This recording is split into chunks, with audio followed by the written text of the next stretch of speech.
Hello mga bebs, at kahapon nga ay sobrang pagod ko dahil inayos ko na nga yung bagong bili kong cabinet at panay na nga ang hatching ko mga bebs dahil dun sa napakaraming alikabok at yung nakikita kong mga dapat kong iligpit at ayusin, sumasakit na kagad ang ulo ko.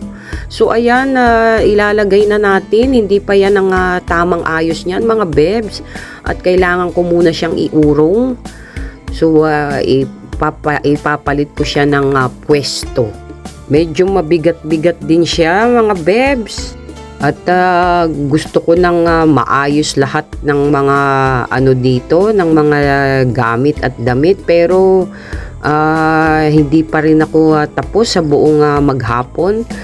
Alas 7 sinimulan, alas 2:30 natapos. Kahit naayos ko na yan ay marami pa rin akong aayusin at hindi pa ako kontento.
Ayan, kung nakikita nyo yan mga bebs, at napakaraming gamit at medyo naayos-ayos ko na siya ng konti at na-organize ko na yung mga damit at mga bagay-bagay.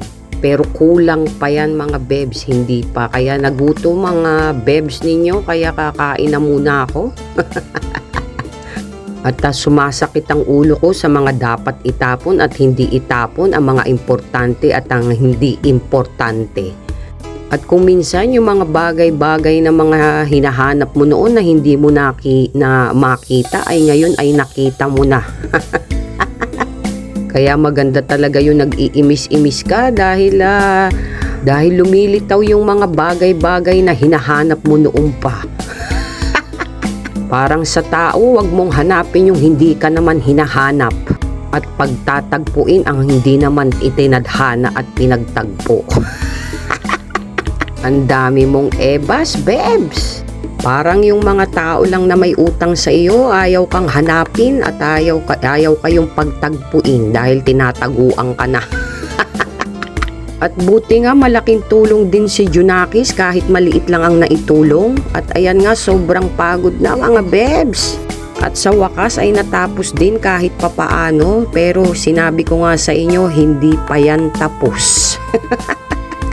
At buti na lang kinomfort ako ni Cheska. Lumapit siya sa akin at ako ay kanyang nilalambing-lambing. Kaya nawala ng konti ang aking pagod mga bebs.